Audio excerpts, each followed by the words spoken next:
Pemindahan ibu kota negara ke Kalimantan Timur membuat seluruh kabupaten di Kalimantan Selatan berpacu dalam menyiapkan komoditi unggulan sebagai penyangga perekonomian di kawasan tersebut. Salah satunya Kabupaten Tabalong, tepatnya di Kecamatan Jaro, dengan serius mempersiapkan kehadiran ibu kota negara baru. Kecamatan Jaro ini merupakan wilayah yang strategis karena berbatasan langsung dengan Provinsi Kalimantan Timur. Pemerintah daerah Tabalong melalui Balai Penyuluh Pertanian Jaro telah menyiapkan beragam komoditi unggulan, diantaranya sektor pertanian, hortikultura, perikanan, dan peternakan. Sektor pertanian khususnya tanaman padi untuk di wilayah Jaro ini telah membudidayakan bibit benih sebar berkualitas. Salah satunya kelompok penangkar maju bersama, beranggotakan 30 orang dengan area lahan seluas 25 hektar.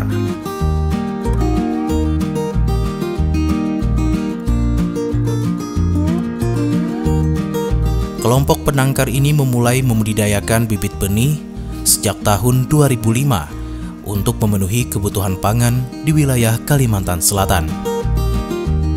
KP Kelompok Penangkar Maju Bersama memiliki luas hamparan penangkaran 25 hektar dengan jumlah anggota 30 orang. Masing-masing memiliki luas lahan 5-2 hektar per anggota, 0,5 sampai 2 hektar. Kelompok penangkar itu memiliki tujuan utama untuk penyediaan bibit atau produsen bibit. Jadi fokus utamanya untuk pembibitan. Jadi hasilnya itu nanti dijadikan bibit. Penangkar ini dimulai pada tahun 2005. Jadi awal mulanya karena keterbatasan bibit di wilayah Kalimantan Selatan, jadi dari Dinas Pertanian Provinsi dan Kabupaten itu mempunyai program untuk menangkarkan sendiri bibit padi berkualitas. Jadi dari wilayah utara Kabupaten Tabalong, dari Kecamatan Jaro, ditunjuk beberapa kelompok untuk menjadi produsen benih. Budidaya bibit benih sebar pada kelompok ini pada musim IP 100 menghasilkan panen dengan rata-rata per hektar sebanyak 6-7 ton. Sementara pada musim IP 200 dihasilkan dengan rata-rata per hektar sebanyak 5,5 sampai dengan 6 ton. Jadi untuk di wilayah Jaro, khususnya untuk wilayah penangkaran maju bersama, kelompok maju bersama ini, terjadi perbedaan antara IP 1 dan IP 2. Jadi di musim pertama, musim penghujan, kita ambil di musim penghujan, kita rata-ratakan pendapatan per hektar tonasenya itu antara 6-7 ton per hektar di musim hujan. Nah, seperti sekarang ini di musim kemarau mengalami penurunan di angka 5,5 sampai 6 ton per hektar. Terdapat beberapa perbedaan tahapan tanam antara budidaya padi penangkar dengan budidaya padi konsumsi, di mana dalam setiap tahapan awal sebelum tanam, varietas benih padi harus didaftarkan kepada Balai Pengawasan dan Sertifikasi Benih Banjarbaru. Jadi memang ada perbedaan antara kita tanam dengan padi penangkar dan padi konsumsi. Jadi dari awal tanam sampai panen, sampai penyimpanan dan segala macam itu ada perbedaan. Jadi kalau kita masuk ke padi penangkar dulu. Kalau padi penangkar dari awal kita tanam, dari bibit pun kita sudah harus menyiapkan pemilihan bibit dan sumber bibit ini dari mana. Sumber bibit, pemilihan bibit, penanganan bibit yang mau kita tanam bagaimana.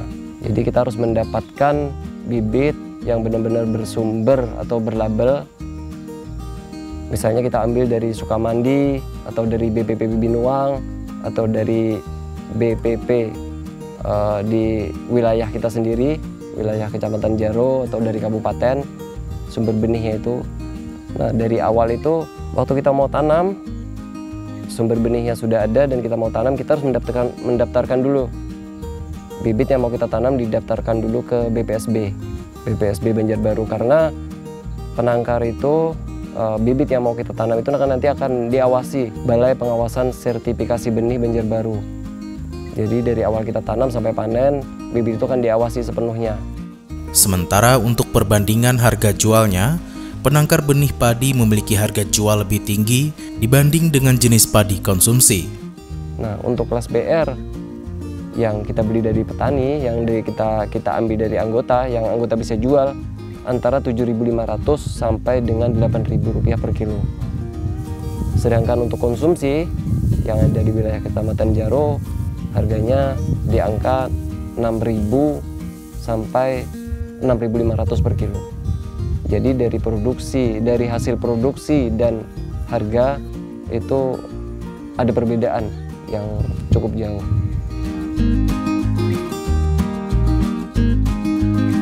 Kelompok penangkar ini membudidayakan varietas benih berkualitas jenis Mikongga dan Inpari 32. Untuk proses penjualannya didistribusikan ke pasar-pasar dalam dan luar wilayah Provinsi Kalimantan Selatan. Kita menanam varietas ini untuk kelasnya sendiri itu BP. Jadi kita akan menghasilkan kelas BR. Kita tanam kelas BP untuk menghasilkan kelas BR. Untuk yang sekarang atau yang terkini, dan itu merupakan komoditas yang diminta oleh petani-petani di luar wilayah kita atau di dalam wilayah Kalimantan Selatan itu Mikongga dan Inpari 32. Jadi untuk penjualan atau pemasarannya sendiri, penangkar yang ada di Kecamatan Jaro bisa melayani dua jenis pemasaran. Yang pertama, kita langsung menjualnya kepada petani-petani yang berada di wilayah Kalimantan Selatan atau di luar Kalimantan Selatan secara langsung. Kawasannya melingkupi wilayah kita sendiri, Kalimantan Selatan sampai keluar, Kalimantan Tengah, Kalimantan Timur, sampai Kalimantan Barat juga pernah kita kirim. Nah, yang kedua, kita melayani program dari pemerintah.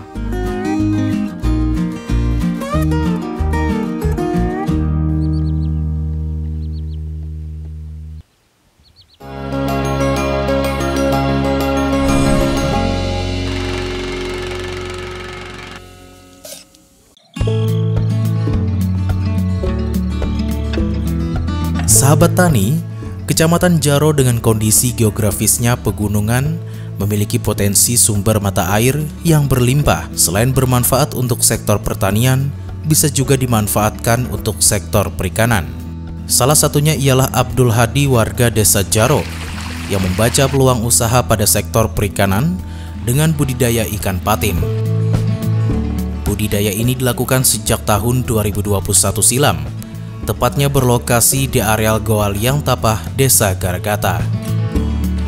Pria 60 tahun ini membudidayakan ikan patin dengan sistem kolam tradisional atau kolam tanah. Kolam ikannya berjumlah 7 kolam, terdiri dari 2 macam ukuran. Kolam ukuran kecil yakni 22 x 40 meter dan kolam ukuran besar 22 x 65 meter. Awal mula ia menebar benih ikan patin di kolam kecil sebanyak 15.000 dan pada kolam besar sebanyak 19.000. Lahan ini sebenarnya lahan sebagian rawa, lahan yang bermanfaat lagi. Jadi dijadikan sebagian ada juga karit, cuma karitnya kan mau gana halus. Karena kebanyakan ada banyu, ada karing sedikit. Awalnya kita melihat kan lah, orang-orang kan banyak berbudidaya di daerah Muntai. Jadi kita ingin mencoba di sini. Karena di sini potensi banyunya bagus. Mulai tahun 2021. Luas lahan 49 burungan. Jumlah kolam ada 7. Ukuran yang agak halus ada 2, ada 4 ukuran yang 22 x 65. Oh, yang gana ada 5. Hasil panen perdana budidaya ikan patin milik Abdul Hadi cukup menjanjikan. Hasilnya sampai dipasarkan ke wilayah luar provinsi. Untuk kolam kecil tebar, benih 15.000 menghasilkan 6 ton ikan. sedangkan pada kolam besar tebar benih 19.000 menghasilkan 7,3 ton ikan. Ini yang dulu tabur bibit 19.000 itu dapat 7 ton 3 pikul per kolam. Yang satunya ada 6 ton, itu tabur bibit sekitar 15.000. Ya, penjualan terbesar dari Kalimantan Timur. Sekali ngambil dia minimal 5 ton. Menurut Abdul Hadi, dalam membudidayakan ikan patin tergolong mudah. Dengan ketersediaan air yang melimpah, mampu meminimalisir kendala dalam melakukan pergantian air pada kolam ikan. Hal tersebut membuat tingkat kematian benih ikan dapat ditekan serendah mungkin. Pertama dulu kan ikan patin ini mudah dipelihara, angka kematiannya kurang kalau di sini. Kemudian harganya cukup membadai juga. Kalau pergantian air kan ada kendala karena di sini airnya bersih, di situ ngambil air dari sungai yang tapah ini kan mudah aja. Ada kematian cuma kurang di sini karena airnya bagus. Jadi angka kematian itu minim.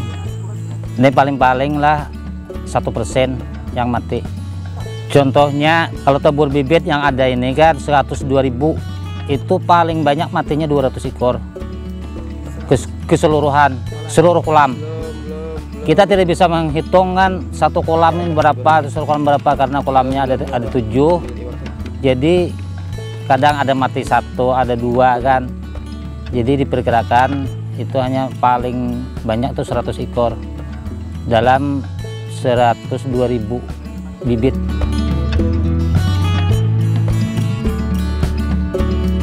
Selain perikanan, wilayah Kecamatan Jaro juga memiliki komoditi unggulan lain, yakni sektor peternakan.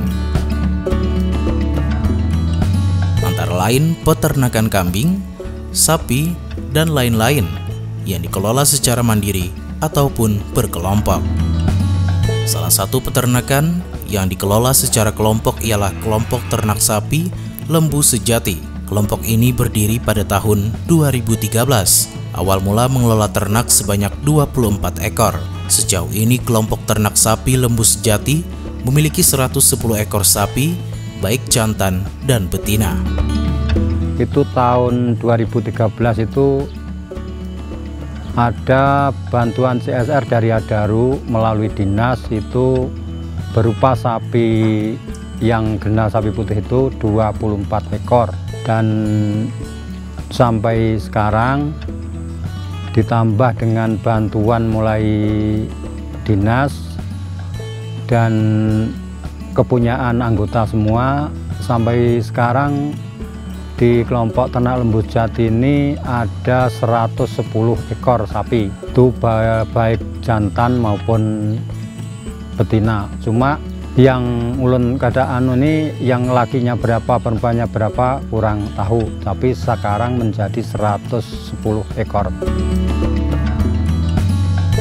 Jenis sapi yang diternak oleh kelompok ternak ini didominasi sapi lokal, yakni sapi Bali, dikarenakan dalam hal perawatan yang mudah dan juga daya fertilitas tinggi. Sapi Bali juga dinilai lebih produktif dibanding sapi jenis lainnya. Yang Bali yang dominan, karena mungkin orang yang sini kan sudah pernah gaduh sapi Bali itu kan. Sapi Bali itu kan tiap setahun sekali kan beranak. Namun sapi kayak PO itu kan 2 tahun sekali beranaknya. Jadi orang pasti senang yang sapi Bali. Mudah juga umpannya ya kada banyak. Kalau sapi PO itu paling tidak beratnya itu sampai 4 pikul, itu sampai sepikul beratnya pakan. Jadi seperempatnya berat badannya. Saat ini, selain mendapatkan keuntungan dari hasil jual beli sapi, para peternak juga memanfaatkan limbah kotoran sapi yang diolah menjadi pupuk padat ataupun cair, di mana hasilnya dapat dijual untuk menghasilkan pendapatan tambahan. Kalau kelompok Lembu Sejati ini pendapatannya yang pertama ya dari hasil penjualan sapi, yang keduanya olah pupuk organik padat dan organik cair. Tapi sementara ini pupuk organik cairnya masih dipakai ke anggota-anggota. Keluar masih kurang laku. Kalau pupuk yang padat itu sudah sampai ke Kaltim sana. Jadi selain dipakai oleh anggota, itu masih ada orderan lain yang keluar daerah. Kalau rata-rata per tahun itu sampai 60 ton. Kalau dihitung per tahunnya menjual pupuk padat itu 60 tonan setahun.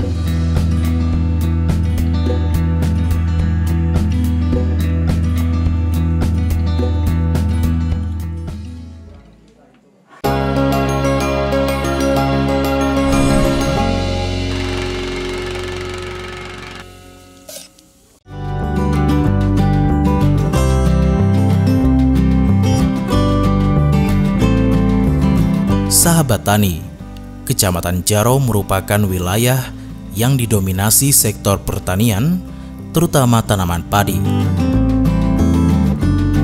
Berdasarkan data dari Balai Penyuluh Pertanian Jaro, kecamatan ini memiliki luas wilayah areal sawah seluas 1.186 hektar. Guna menyambut adanya ibu kota negara baru di Kalimantan Timur, Balai Penyuluh Pertanian Jaro mendorong petani di wilayahnya menggunakan jenis benih bersertifikat. Tentunya dengan mempersiapkan sebanyak 7 kelompok penangkar padi dengan area lahan seluas 160 hektar. Menyambut IKN yang berbatasan langsung dengan provinsi yang menjadi IKN, itu di Kecamatan Jaro itu sudah mempersiapkan terutama untuk ketahanan pangan, Pak. Nah, jadi terutama ini yang untuk padi sawah, di mana di Kecamatan Jaro itu selalu menggunakan benih bersertifikat. Nah, ini didukung dengan adanya kelompok-kelompok penangkar yang ada di Kecamatan Jaro, itu sebanyak 7 kelompok penangkar dengan luasan penangkaran padi sawah itu 160 hektar. Nah, rata-rata produksi penangkaran ini karena kelas benih yang ditanam itu kelas BP minimal, bahkan sebagian ada yang tanam yang BD, itu rata-rata produksi 6,5 ton per hektar. Dengan petani padi konsumsi menanam jenis benih bersertifikat, dipastikan produktivitas hasil akan tinggi. Selain kebutuhan dan ketahanan pangan di wilayah Tabalong terjaga, tetapi juga mampu menyokong kebutuhan pangan wilayah ibu kota negara baru. Hal tersebut diharapkan mampu meningkatkan pendapatan hasil petani padi. Itu memang kami upayakan itu, dan ini didukung dengan semoga saja ini pengerjaan pembuatan dam 2 atau embung 2 di Kecamatan Jaro ini selesai, nanti mudah-mudahan ini bisa terwujud. Sementara untuk sektor perikanan, selain budidaya patin juga terdapat budidaya ikan nila, ikan mas, dan lain-lain dengan budidaya sistem kolam tanah maupun keramba. Dan dengan adanya pembangunan dam 2, sektor perikanan akan lebih maju dan berkembang. Kemudian untuk perikanan itu ada ikan patin, ikan nila, dan juga ikan mas yang mana dibudidayakan. Kalau ikan patin itu di kolam tambak atau kolam, kemudian kalau ikan nila sebagian ada di kolam, sebagian ada di keramba. Diharapkan juga dengan adanya pembangunan dam 2 ini bisa usaha perikanan bisa lebih maju lagi, lebih berkembang lagi. Sementara untuk sektor peternakan berdasarkan data dari Balai Penyuluh Pertanian Jaro, terdata ada 976 ekor sapi. Balai Penyuluh Pertanian Jaro mengharapkan pengoptimalan pasar hewan di Kecamatan Jaro kepada peternak Jaro. Kemudian untuk potensi peternakan itu untuk populasi saat ini terdata 976 ekor sapi, terdiri dari sapi PO, kemudian ada limusin, angus, dan yang terbanyak itu dipelihara peternak di sini adalah sapi Bali. Peternakan yang mendominasi di Kecamatan Jaro ini ternak besar, yaitu tadi seperti sapi, kemudian kambing ada juga sebagian. Kami berharap dengan adanya pasar hewan yang ada di Kecamatan Jaro ini didukung dengan fasilitas pasar hewan ini, mudah-mudahan kedepannya sektor peternakan ini lebih berkembang lagi. Balai Penyuluh Pertanian Jaro bersama petani akan berusaha semaksimal mungkin dalam pengembangan komoditi unggulan. Hal tersebut dilakukan dalam menyiapkan Kabupaten Tabalong sebagai serambi depan ibu kota negara baru. Dengan upaya-upaya bersama, ya baik ini didukung dari pemerintah daerah, dinas terkait, dalam hal ini instansi yang terkait dengan pengembangan Kecamatan Jaro sebagai dikatakan sebagai serambinya